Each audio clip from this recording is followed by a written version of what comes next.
Hai, Assalamualaikum warahmatullahi wabarakatuh. Jumpa lagi dengan saya Rizky Ismail. Selamat datang di channel YouTube saya. Pada video sebelumnya, saya sudah menjelaskan mengenai cara ampuh yang harus kamu lakukan dalam pengajuan judul skripsi. Selain itu, 10 pertanyaan umum yang sering diajukan penguji di saat ujian skripsi. Nah, pada video kali ini, saya akan berbagi pengalaman dengan kamu yang lagi pada tahapan penyusunan skripsi. Namun, video kali ini lebih spesifik lagi pada pembahasan bab 1. Untuk itu, simak dengan baik ya video ini selesai, agar kamu lebih memahami pentingnya bab 1 sebagai konsep dasar dalam suatu penelitian. Mungkin sudah menjadi pengetahuan umum di dalam benak kamu.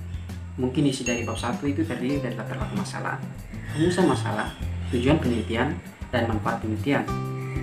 Tapi, jika dikaji lebih jauh, apakah kamu memahami atau tidak substansi daripada bab 1 itu sendiri?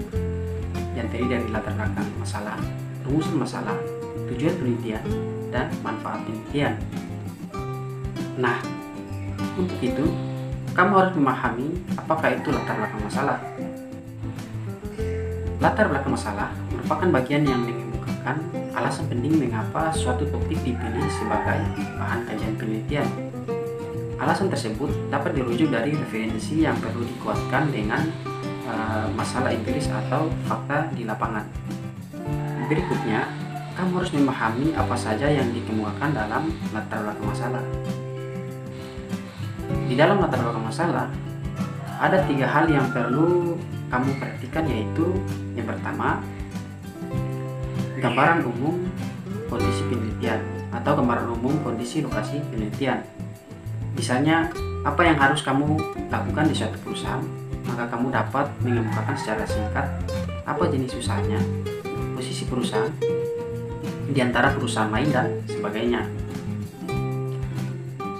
Yang kedua, alasan penting atau peranan penting dari setiap variabel yang diteliti.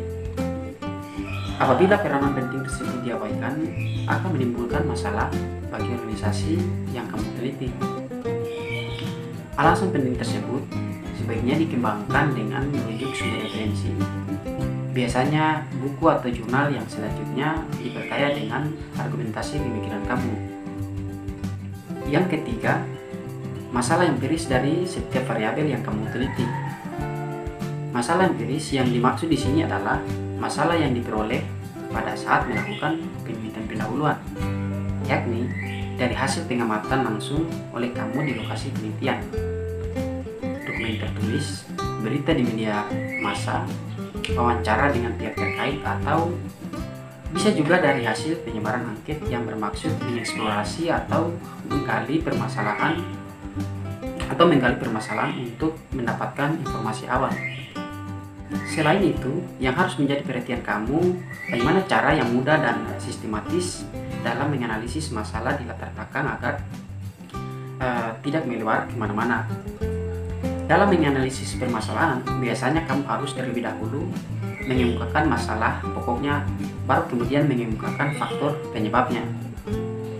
Misalnya, menurunnya kinerja karyawan dalam organisasi, maka masalah pokoknya adalah kinerja. Lalu, faktor apa yang menyebabkan sehingga menurunnya kinerja pegawai? Diasumsikan menurunnya kinerja pegawai akibat dari pegawai yang bermalas-malasan dan rendahnya motivasi karyawan, atau karyawan yang suka menunda-nunda pekerjaan. Maka karyawan yang bermalas-malasan, rendahnya motivasi karyawan, atau karyawan yang suka menunda-nunda pekerjaan adalah faktor-faktor yang menyebabkan menurunnya kinerja.